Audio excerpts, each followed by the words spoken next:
All right. So, good evening, everyone.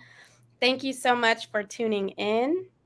My name is Tiffany Brown, and I am the CEO and founder of Gillis Education. If you've been following us, you know that I love doing these types of talks. I love connecting with people and learning about, what they're doing in the education space, talking about their causes, why they're so important, why it matters. And today I am super excited to speak with Lauren Allen. We met a couple months ago, and I knew she would be perfect to talk to sit down and have a conversation with about a very important topic, and that is special education advocacy. So, the title of today's talk is Why You Need an Education Advocate Now. And again, it's a topic that I am super passionate about. I am as you all know, Gillis Education provides tutoring services. And when we initially started, um, we would get calls to, you know, uh, you know, reaching out for help with this special education advocacy process. What is the IEP process? Where do I start? Who can help me figure out, the process for my child on behalf of my child?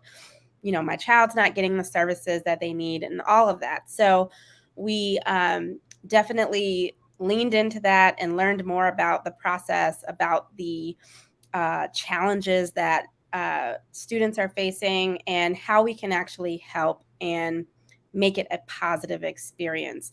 And, actually pushing for people to get advocacy help, to get an education advocate, a special education advocate, whatever you want to call it, a person who is on your side, advocating on behalf of you and your child. So, again, welcome. Again, I'm very excited to have Lauren Allen here.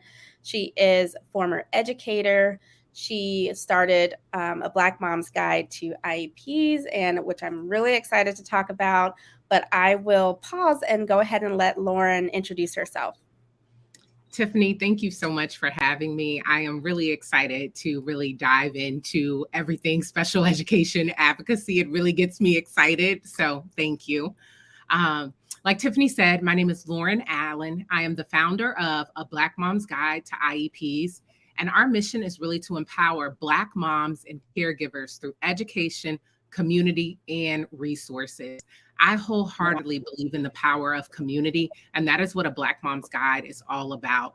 I have a huge vision for the organization. We're starting right now with our Advocating for Our Babies speaker series, where we have special education experts come on, share their knowledge on a wide range of topics. Our Back to School series is going to be starting on July 27th, talking about behavior, and we'll be hearing from an ABA specialist. We're going to get into the nitty gritty. And so you can follow me, like on all the social media channels where you can stay up to date. And I am just excited about this conversation on special education advocacy. Great. And I am so appreciative. I'm looking forward to learning from you as a former educator. You still work in education, correct? Yes.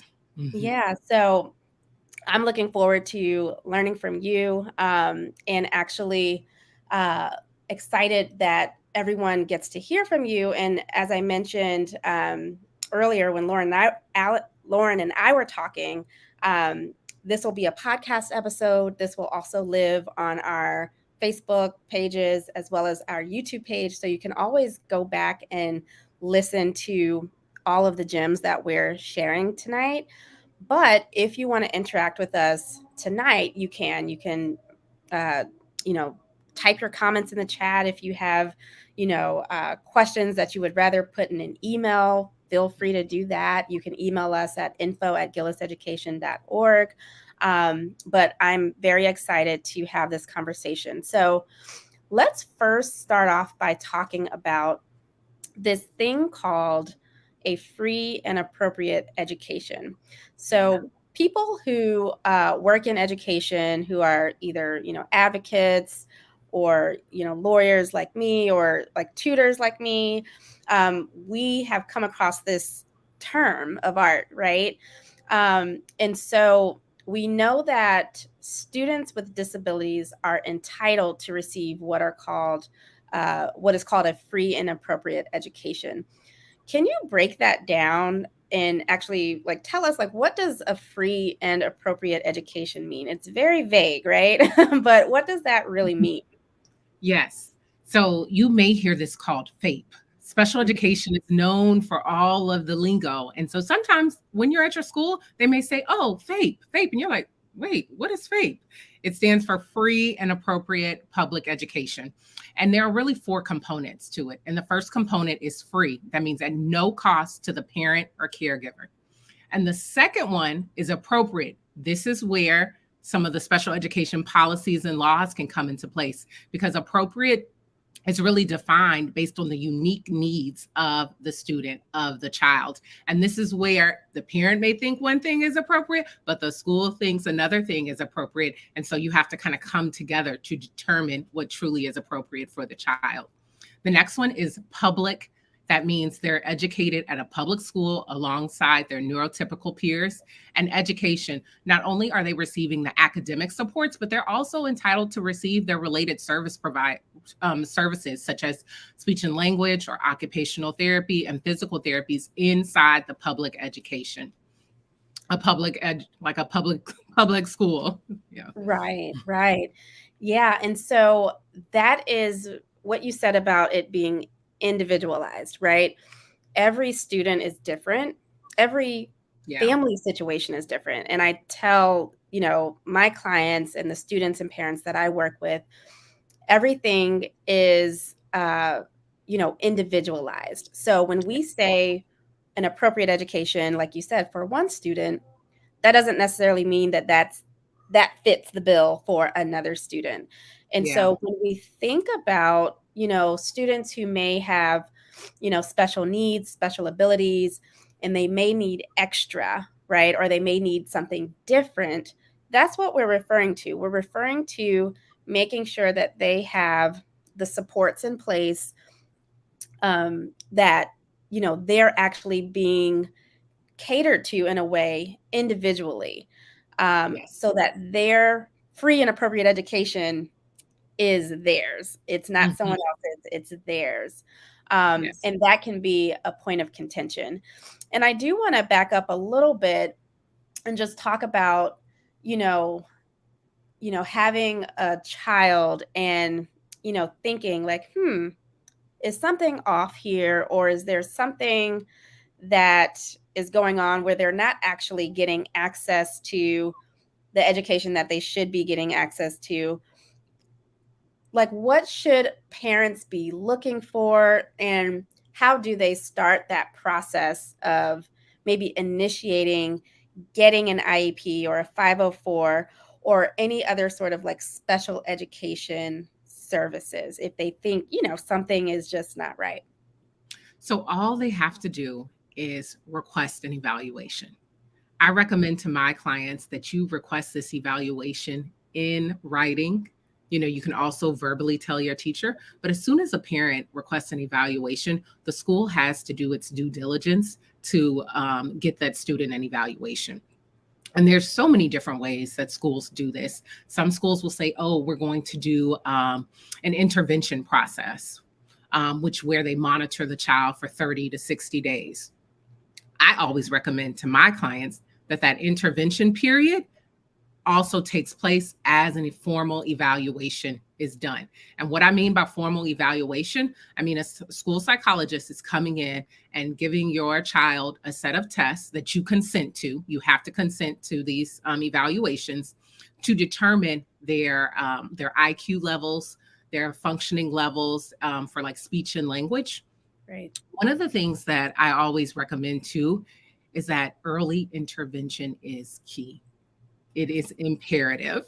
And so, as soon as you notice something is not quite right, or even if you don't know, ask somebody, reach out for help so that we can determine and get those interventions as soon as possible. Right. Because it may be nothing, right? Yeah. But it also may be something. Yeah. Yes. And I preach that a lot of times. just got off the phone with someone, and I was telling them, these services are here for you. These are your tax paying payer dollars Yes. going to the school system, and you can take advantage of them. And needing extra services, even for a period, can Yeah. be helpful. Maybe you may need it through 12th grade, but maybe you only need these special services or these accommodations for a couple of years, and you don't need it anymore. But I work a lot of times to try to, erase that stigma of what we generally think of as special education, that Hmm. being labeled as not as smart as your peers, or Hmm. being labeled as different. And Yeah. so, we'll talk about maybe like most integrated settings in a little bit, but the stigma around special education, particularly in the Black community, is something that I'm working and others are working to try to get over, that these services are for our children, and our Yes. children can take advantage of them and they can grow from them. And the idea is that they grow so much and they do so well that they don't even need it anymore. Hmm. And I also want to highlight and truly, truly underscore what you said about early intervention. Yeah. Um, a lot of students that come to Gillis Education for tutoring or for special education advocacy, Hmm. sometimes they're older, Yeah. and they're like older as in like fourth grade, fifth grade, even middle school or high school. Hmm. And when we do our consultation, we realize, whoa, they're missing like 2, 3 whole grades Hmm. worth of Hmm. knowledge. Yeah. They need services. They need an IEP. They need something to help them get back on track. They need extra tutoring. And a lot of times, if parents were to go ahead and get those services or reach out for help, kindergarten, first grade, second grade, when you kind of can start to notice some things that are not quite right. They're not, writing letters correctly, or they're a little behind in reading. If they were to try to access those services at that age, it may be a little bit better for their student. Yes. And, there's also like the mental health component that comes along with it. A lot Yeah. of times I have seen students who didn't, unfortunately, get the help that they needed, and now they're in middle school or in high school, and they just cannot figure out why they're struggling so much, and Yeah. it hurts their self-esteem, it hurts their confidence, and they turn to, acting out or expressing themselves in ways that aren't so great. Yeah. But it really all boils down to, man, if they had gotten the help that they needed back in first, second, or third grade, they may have had a different academic journey or a different trajectory. So that early intervention is so key. And so I'm so glad that you brought it up. And so going back to navigating the IEP process. So after Hmm. you requested that eval from the school, and they come back and they say, you guys, no, they don't need special education services. Is there any way to appeal that, or to say, no, I got a report from the outside that's saying, yes, they are diagnosed with this and they need this help? Like, what are parents' options if they get, a denial of IEP services? Yeah. So there's a checklist, right? You have to be within certain deviations in order to receive the services. And so if you are within that normal range, the school may say, oh, no, you don't qualify. There's certain things that parents can do. Parents are always able to get an outside evaluation. You can always request an outside evaluation from the school, and the school has to, give a reasonable effort to look over that evaluation and take it into consideration.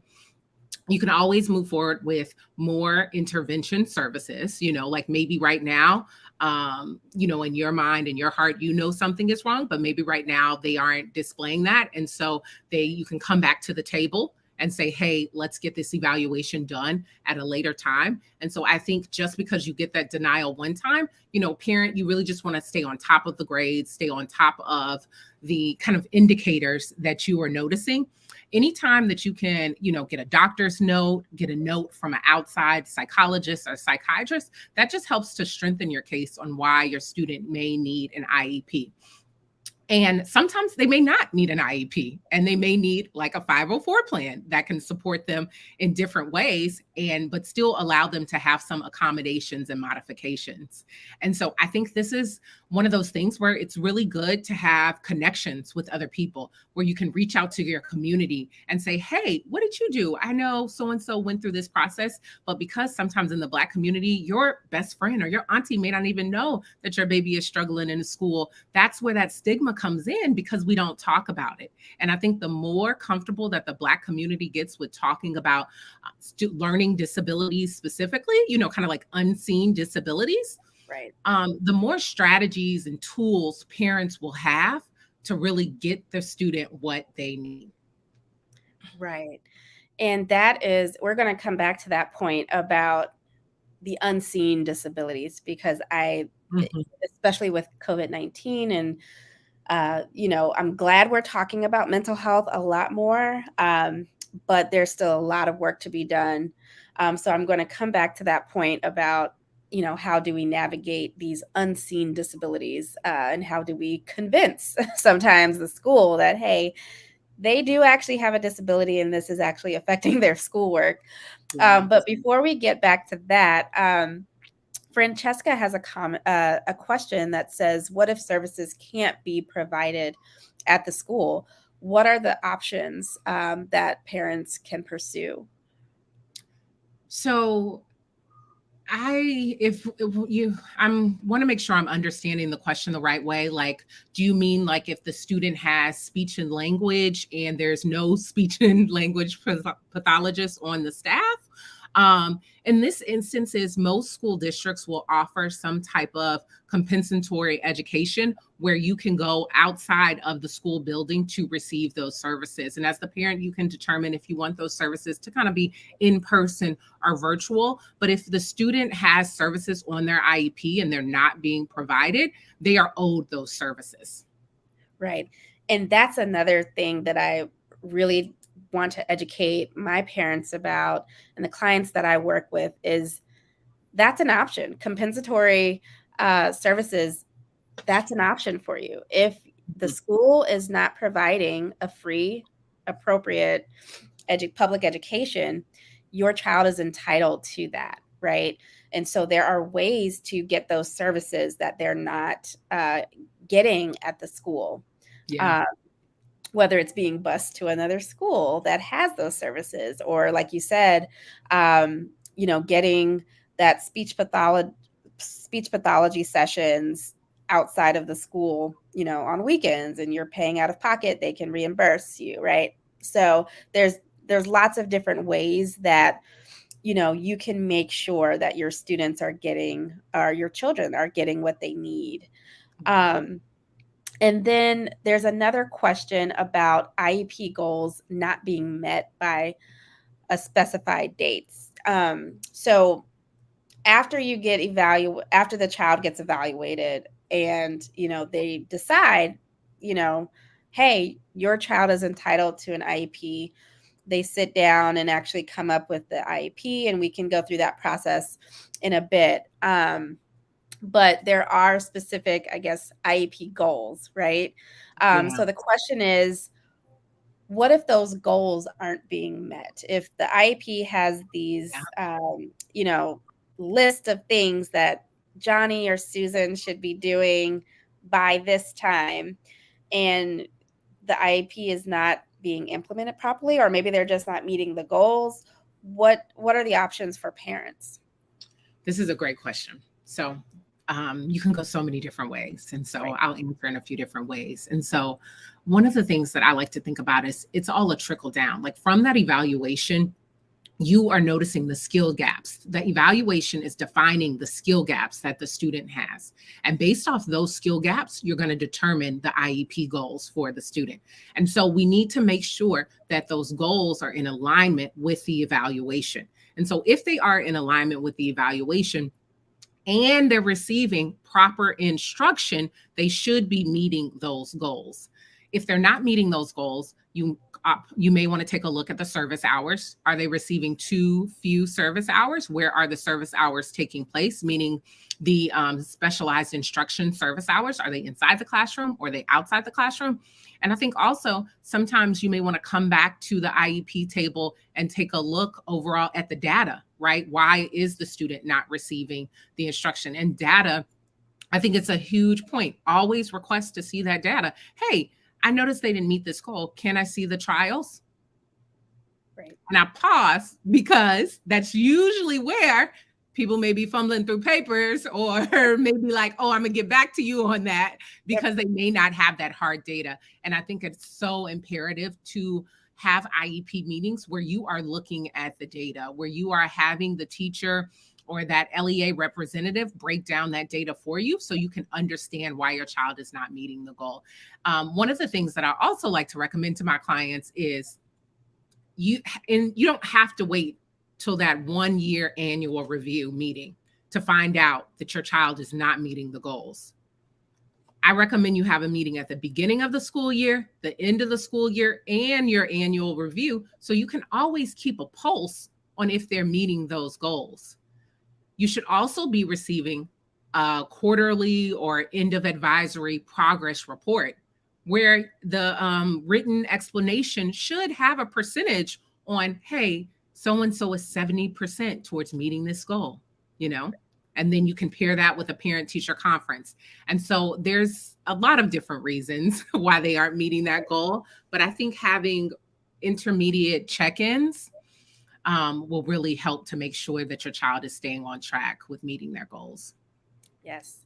And all of what you said is why special education advocates are so vital. Yeah. I didn't realize how vital we were until I actually started doing it because it's a lot of information. And parents, I'm a parent, you're a parent. I have a 3.5-year-old and a 1.5-year-old, and, working and doing all of the things, right? Trying to take care of ourselves. It's a lot. There's a lot going on. And so if you throw on top of that, oh, now I need to also like manage the IEP process. I need to be on top of the data, and I need to be on top of, the progress monitoring, and I have to ask all the right questions in order to fight for these services. I didn't realize how difficult it really was for parents until I actually started advocating on behalf of my students. And so this is where education advocates can actually come in. Yeah. You can give us the IEP. We can read through it with a fine-tooth comb and actually point out, oh, okay, this goal actually kind of seems unrealistic, or maybe this goal should actually, do a bit more, right? We can expect more of my child, and maybe we can change the language here. Maybe this goal isn't specific enough. It's too vague.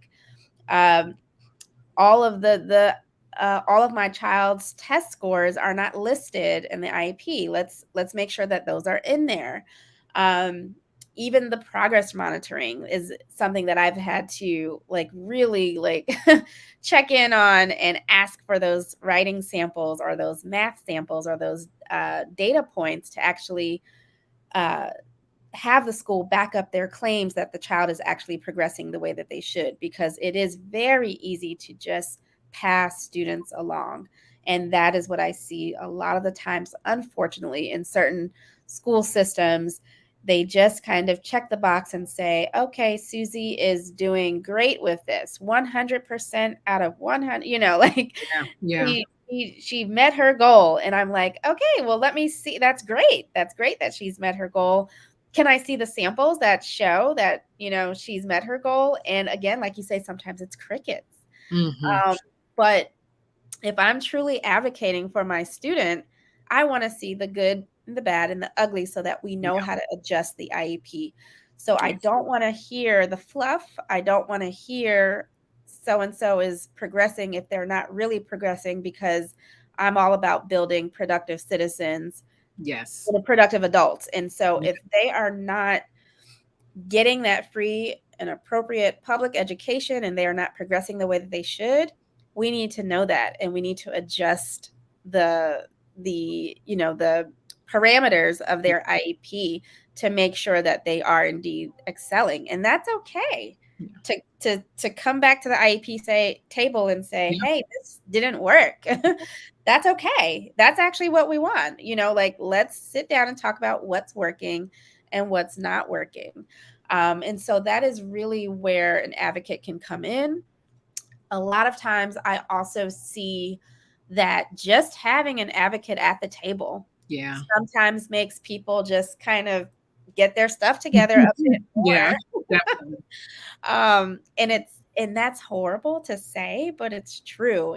There's a ton of kids that are not able to have advocates sitting at the table on their behalf, and a lot of parents who are struggling through this process by themselves. But the ones who are able to obtain an advocate and actually have that advocate at the table asking questions, asking for data, Yeah. it becomes a little bit more official, and it becomes a little bit more the teachers, they button up a bit and they say, all right, okay, let me make sure I get them these samples, because at the end of the day, an IEP is a legal document, Yeah. and the school is held to that legal document. They're going to be held accountable if they are not following that IEP document. So yeah, you were going to say something. Yeah, I want to just say that, getting a special education advocate, it does have a cost associated with it, but most states do have programs where you can reach out to whatever your kind of education agency is, and you Right. can request someone to come to that IEP meeting with you. And I always recommend that. Don't go to an IEP meeting by yourself. Even if you can't get an official advocate, bring your cousin, bring your aunt, you know, that way you are supported.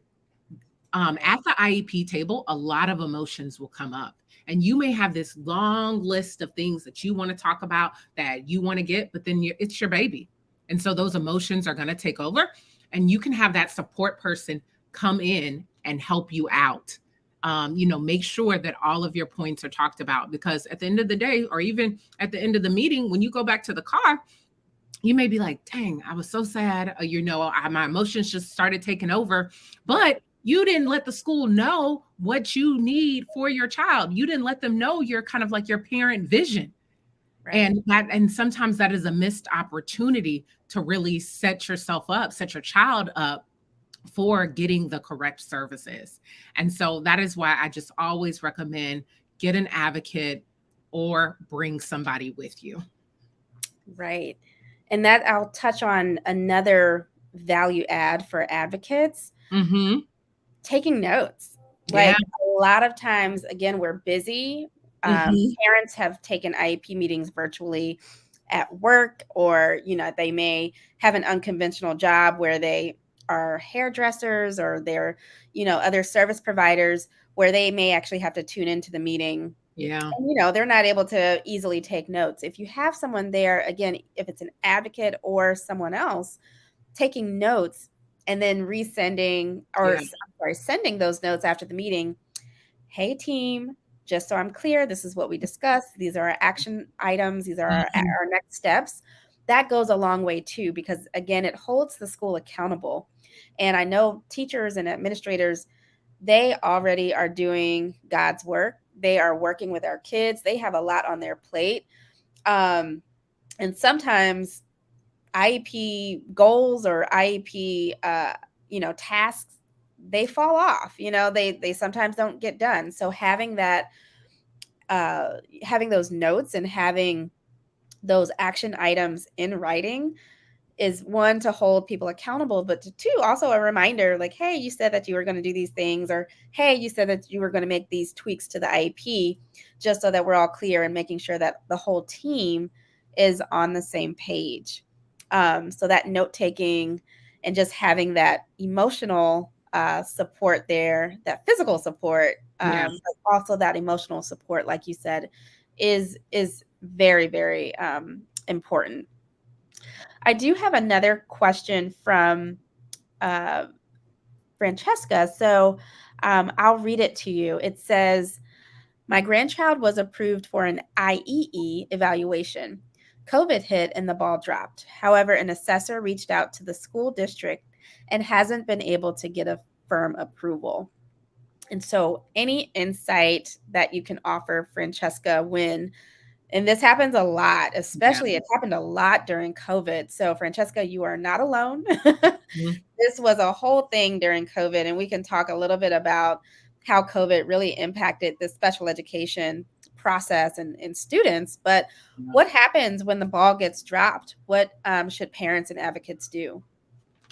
This is where you get your email writing skills up. You want to send Yep. emails. You want to send them with regular frequency. You want to start CCing people on the emails, just so you can start forming that written track record, right? I always recommend, you can have that great relationship. A lot of things can be said verbally, but you want to make sure all of this is being documented via email. And you can start off with the case manager or the special education manager, but then eventually if it's still kind of not being solved, you want to start adding other district personnel to those emails. And this may be an instance where you need to connect with your local special education advocacy office or contact an advocate so that they can feel the urgency, so that the school system can feel the urgency, because we're still kind of feeling the aftermath of COVID, but evaluations are still taking place, should still be taking place. Right. And I do want to draw the line too. Sometimes you need an advocate. Yeah. And then there are certain instances where you may actually need to contact an attorney and a law firm that specializes in special education law. A lot of times, again, it might be expensive. And there are opportunities where you can get that, get those services pro bono. Mhm. So the Children's Law Center, for example, does a lot of special education advocacy work for free when parents feel like they are not getting a hold of the right person or Yeah. that the ball is being dropped. And so advocates, sometimes like me, can be an attorney, but other times they're not attorneys, but they're just advocating on your behalf, but they're very familiar with special education law. But there are instances where, you may need to have an attorney on the email and say, I've CC'd my attorney, and you will see quickly how people start to move. Yeah. And again, it's unfortunate, but it's like that is the world that we live in sometimes where, if somebody is seeing that, you're serious about this and there may be consequences, legal consequences, you can play that card, even if you don't go through with the actual lawsuit. You just want to say, and I've CC'd my attorney on this email. But those are great questions. And they're, again, Francesca, you're not alone. COVID was really hard, and it was hard for students with disabilities. It was hard for students without disabilities. It was hard for teachers, for parents. It was hard in general. And so you mentioned that we're still feeling the consequences of COVID. Mhm. Um, what sorts of things did you see during the pandemic, and what sorts of things are you seeing now where you feel like, man, the pandemic really messed students up, and it really messed up the special education process for certain students? Yeah. So one of the things that I see is those students who were kind of like ending first grade, going into second grade, who are now approaching middle school, and they're just now being evaluated for special education services. So they missed out on those services during those key imperative elementary school years. And so it's now like we're trying to play catch up, but we know that, the brain is forming so many connections when they're younger. And so I think that that is one of the things that is, going to be trickled down for kind of like that generation that missed out on those early elementary years, because they were learning virtually. And we know learning virtually, parents were doing the best that they could, but it was still really, really hard. And so I have noticed that. And during the pandemic, I would say there was a technology gap for a lot of urban students. And so just like getting them online was a huge issue. And once we got over that, it was like, okay, now let's show up. Let's create this environment where you can actually learn through a computer screen, learn virtually. And so I think that that was a challenge. And on the other hand, I think there was a group of students where they thrived. Yep. And so I just think we're just it's gonna be a really interesting case study. I'm sure people are already starting to do some research on the COVID generation of kids, because sometimes I'll just think, why is it like this? And I'll be like, oh yeah, COVID, it wasn't like this before. Right. And I think another impact is that it changed teaching. It changed the teaching profession. And now a lot of children don't have teachers. And so we're seeing even more gaps because someone who is not qualified is being a placeholder. Right. Right. I completely agree with you that the pandemic was really eye-opening. We saw the disparities. We saw the digital gap. We saw mental health gaps, right? Teacher shortages, a lot of people leaving the profession, unfortunately. And again, that's going to, whatever's hitting everyone is going to hit certain populations harder. So if it's, if the pandemic is affecting all students across the country, it's going to affect students of color, students with disabilities disproportionately. Yeah. And so we saw that. I saw that with my students. And interestingly, some of my students really thrived. So some of them, they didn't like being in school anyway. They didn't like the bullying and the teasing. They didn't like the social aspect of it. They were just like, yeah, I'm good being home. I'm good. I can go on Google Classroom and see what I need to do. Check, and I'm done. I'm at home. And they did well. Yeah. But there were other students that really needed that in-person instruction, and especially those younger students, thinking like kindergarten, first grade, second grade, building those fundamental skills.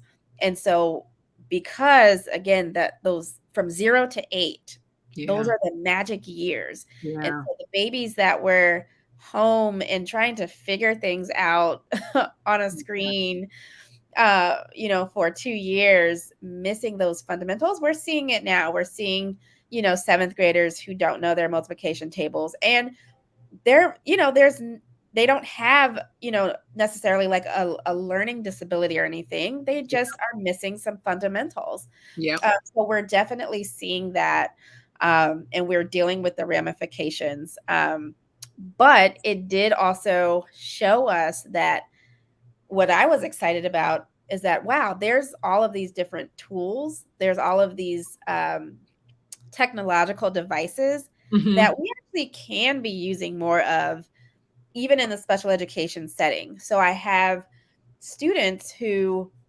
have processing disorders, and they really do actually benefit from lectures or from, classroom lessons being recorded. Yeah. And they're able to go back and listen to those recordings over and over again because they do have trouble processing information. And so before, that wasn't actually happening. You had to be in class and you were, listening to the lessons right in the classroom, but a lot of it was being missed. And so, them being able to access recordings and having, being sick, but also being able to access a recorded lecture is really helpful. So there were some things that I think can pull from the pandemic and keep. But other things, of course, like people being behind is something that we want to address. And so I do want to turn to a Black Mom's Guide to IEPs. And I'm, we talked about this a couple months ago when I first met you, and I was so intrigued. And I was like, oh my God, this is great. This is what we need, the Black community and specifically Black moms. But can you tell us more about why you started a Black Mom's Guide to IEPs and what its purpose is? Sure. So, all kind of good ideas typically come to me when my phone is put away. I'm maybe in the shower, have a moment to myself. And I was reflecting on a situation that I had when I was advocating for like a financially sound family, getting the runaround, a lot of just kind of like back and forth conversation. And I'm familiar with the policies. I know the lingo, I speak the language. And I thought to myself, if this is happening to me and this family, I know for sure it is happening to Black mothers. And thinking about just where I come from, the mother of a psychologist, the granddaughter of a school teacher, my grandpa was a principal. I have this rich history of just educators standing behind me, advocating for me on my behalf. I knew that this is something that I had to share with the world. I strongly believe that when Black mothers get together, we can really change the world. We can come together to fight the policies and the structural issues that place our children in a box. We can come together to dream the possibilities of what our children's, future can look like. And so I wanted to create this community, one, to open up the conversation on Black students with disabilities and specifically Black students who have IEPs so that moms can come and get the support that they need. The knowledge is vast, right? And you can read all the books, you can listen to all the podcasts, but you have to put that knowledge into action. And having a community behind you to really put all of that into action can really, really help change the trajectory of your child, right? We're not just thinking, okay, Steve, he's in third grade, but Steve is going to be a grown man, or Jasmine is going to be a grown woman. And we want them to be able to function in society, doing what they want, doing what they love. And so my dream is that a Black Mom's Guide to IEPs can really just be a community for Black mothers doing this, can provide resources. And when I say resources, I'm gearing up to, hopefully get some grants so that we can connect Black mothers to lawyers like you, to other advocates, to outside resources so that they can, so there won't be a financial burden on them. And then what's my last pillar? Education. I am right now having the Advocating for Our Babies speaker series, connecting Black mothers with different service providers, special education experts, so they can come into the Zoom room, kind of similar like this, and ask those questions, get feedback on their situations. I was hosting one a few weeks ago, and it was a really great and powerful moment where one of the moms came off chat or came off mute and basically said, oh, I've been there. Everything that this expert is telling you, that same situation happened to my baby when he was 3. And now he's in second grade and he's so much better. There's still challenges, right? But the mom grew in her empowerment and her advocacy skills. And it was a moment where that other mom was able to get poured into. She could see the light at the end of the tunnel. And so that really is my vision for a Black Mom's Guide to IEPs. So I love it because and again, I told you when we first met that this is so needed. It's so needed because I feel like a lot of the clients that I work with, they do think that they're kind of going at this alone. And it's like, no, you're not alone. Your nope. child is not alone. Yeah. The same questions that you have, guess what? Another mom asked the same exact question. Mm-hmm. Another dad asked the same exact question. Another student had the same experience. And so, like you said, if we can come together and Yeah. learn from each other and know what questions to ask and know who our advocates are that we can lean on and build this community and get rid of the stigma, Yeah. right? Get rid of that stigma of, oh, my child doesn't need services. Maybe they do, maybe they don't, but they're here for you and they are really meant to make sure that your child grows up to be the most productive child, the most, uh, you know, civically engaged child, right? We definitely need that today. Mhm. The child that is doing that, the child that grows up into that adult who is able to pursue their passion Yeah. and live their life the way that it should be lived. And it all starts with education. It all starts in the classroom. It starts at home, right? Feeding that child the education that they deserve. Yeah. And if we can get that in our heads versus the stigma of being labeled, then we can really be powerful. We can really like make a huge difference. Yeah. And again, having those advocates, having your support group to actually hold folks accountable. Yeah. that Yeah. is that is the key. Um, and sifting through all of the language and just really Yeah. making it plain for moms and dads, but of course, your organization is geared towards those moms. And why did you? I know that you touched on it a little bit. Why did you decide to create a group specifically for moms and Black moms? Yeah. I think because it's based on how my upbringing, when I think about the church mothers, the aunties, the blood aunties, but then also the Right. aunties that are in the family, I just, it's been such a strong force in my life and how I raised my daughter that I wanted to share it with other moms. And I think Black moms, when they come together, our experiences are so unique. Our experiences require, sometimes that thought in the back of our head, wait, did this happen because I'm Black or did this happen? And so I want Right. a space where, you can feel comfortable saying that, like, wait, did this happen to you or did this happen to you? And then we can come together to kind of solve those issues. Right. And so I see a lot of different, kind of communities and they are for everyone. And I believe those communities have a space too. But I do believe in the sacredness of spaces for Black mothers, Black caregivers to come together to talk about, the nuances of what it means to be Black in America and Black in America having a neurodiverse child. Right. And I don't want to go down the rabbit hole of gender roles and gender norms, Mhm.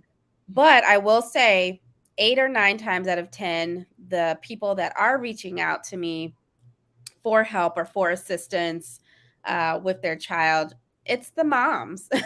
Yeah. It's Yeah. moms, right? And we can talk about, how the tide is changing with gender roles and gender norms.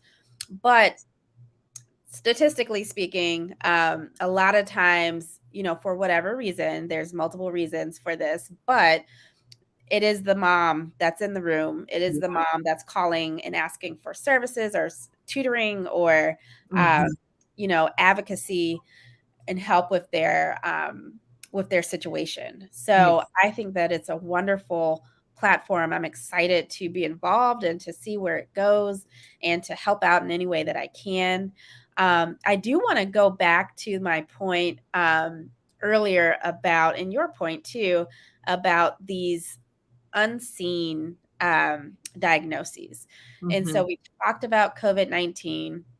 We've touched on a little bit about uh, mental health issues in this country. Mhm. And I know for some of my students who struggle with emotional disturbances, it can Mhm. be really hard to advocate for certain things where the disability is not, Yeah. you can't see it. So you can't see anxiety. Yeah. Sometimes you can't see depression. You Yeah. see the effects of it, but it's not, someone's not in a wheelchair or someone's not suffering from allergies and those are physical things that we can see.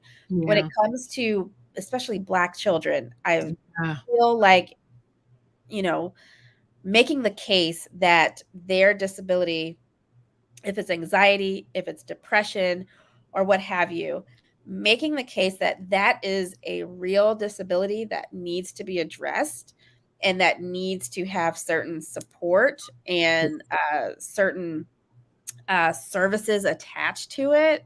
Mhm. I just find it so difficult than as compared to, dyslexia or one of the other, conditions that are a little bit more what you would, I guess, call typical or maybe Yeah. even like acceptable. Um, Yes. and so it's sad to see, and it's sad to see how so many students actually, got worse. Their mental health conditions worsened due to COVID, and trying to make that case in IEP meetings that, hey, no, this is a real thing. This Yeah. anxiety is actually stopping them from doing their work. This depression is having a debilitating effect on them where Yeah. they cannot perform in the classroom as they normally would. What can we do to actually make it plain to people who kind of just disregard emotional Yeah. disturbances?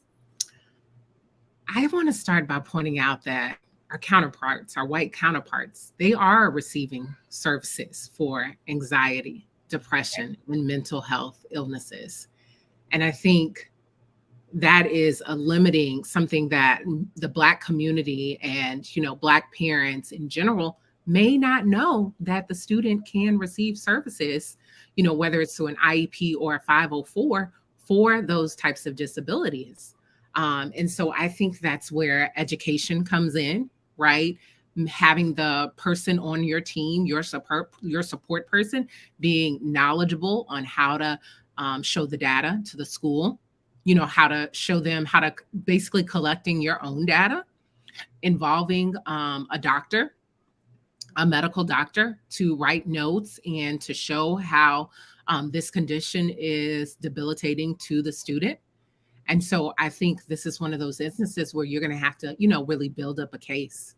And I often think that it doesn't even get to that point because of the stigma around mental health issues, and if you can really even receive services for mental health issues. We know that you can, but I think it's just like that's a gap, right? Parents don't know that, right? Right. And so they're just watching their child suffer, um and knowing that they're academically capable of doing it, but that they may need some additional supports, especially when it comes to testing.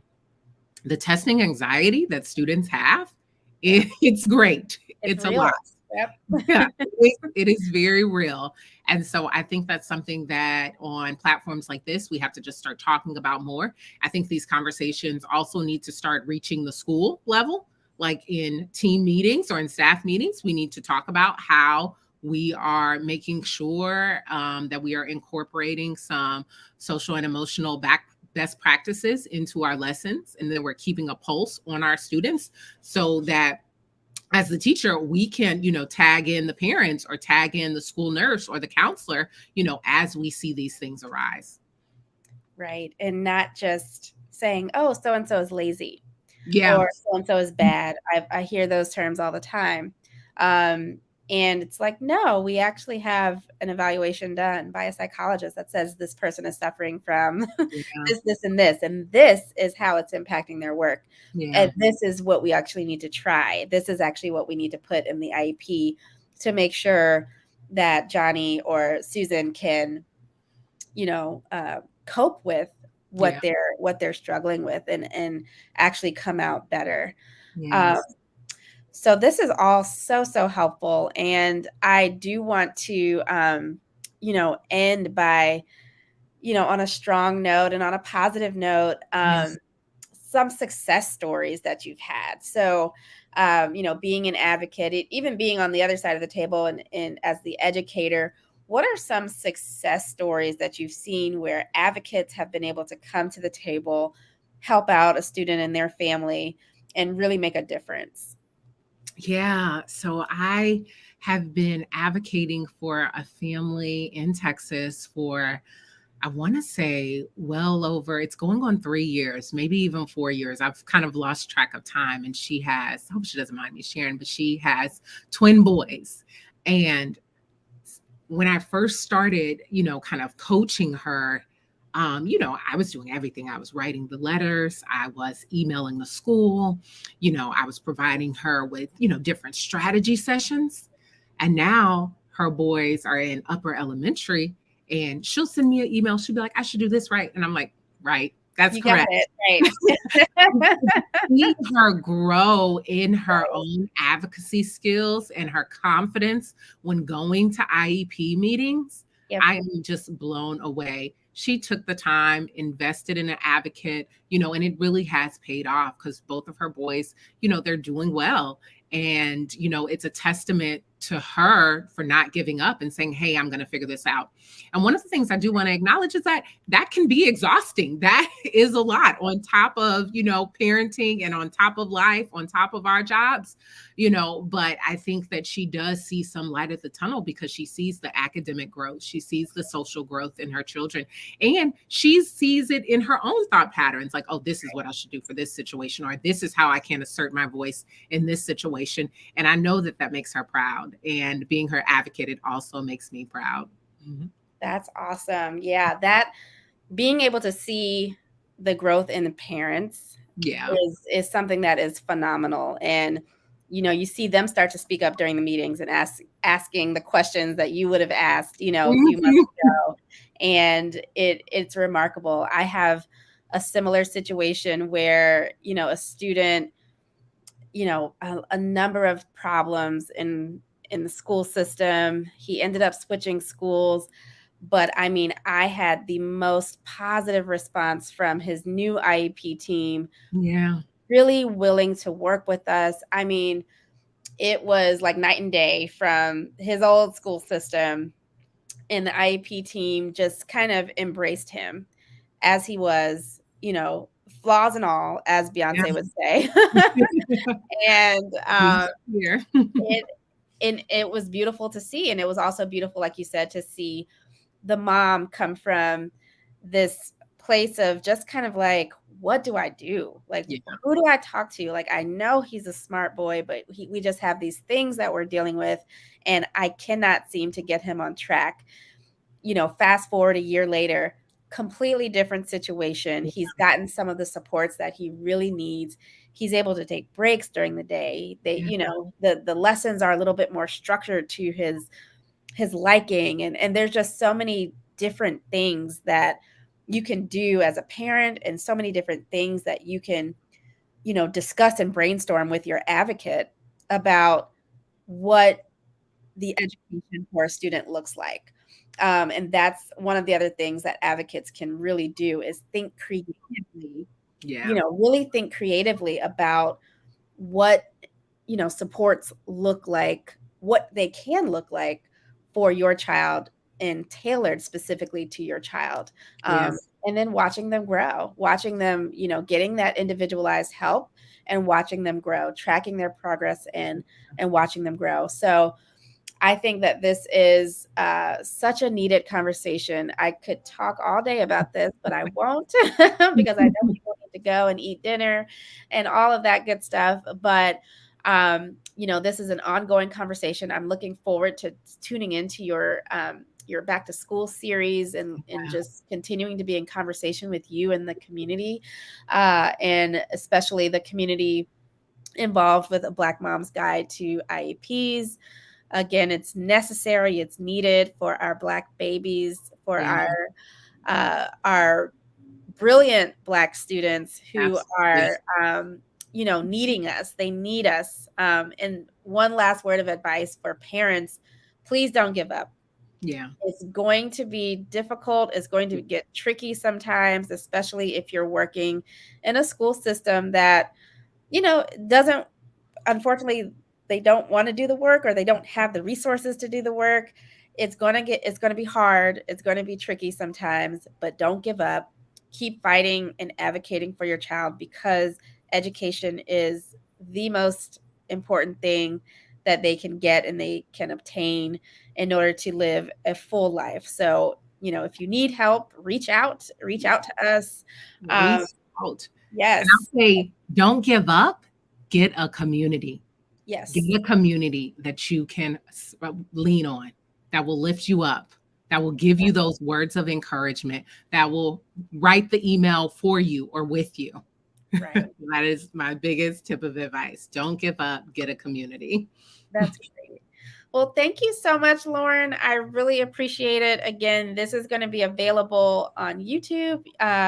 Obviously, you guys can also rewatch on Facebook as well. And this will be a podcast episode on Ed Insights, which you can watch, or I'm sorry, download and listen to on all of the different podcast sites: Apple, Spotify, Audible, all of the Amazon Music, all of the wherever you get your podcast, you'll be able to listen to this episode. So we will be sure to let you know when the episode is posted. So please share with your friends, again, share with your community, and let's get people talking about special education advocacy. Let's break down the stigma, and let's join together to empower our students and empower our Black moms especially. Yes. Thank you, Tiffany. Yes, no problem. Thank you. Have a good night. Bye bye.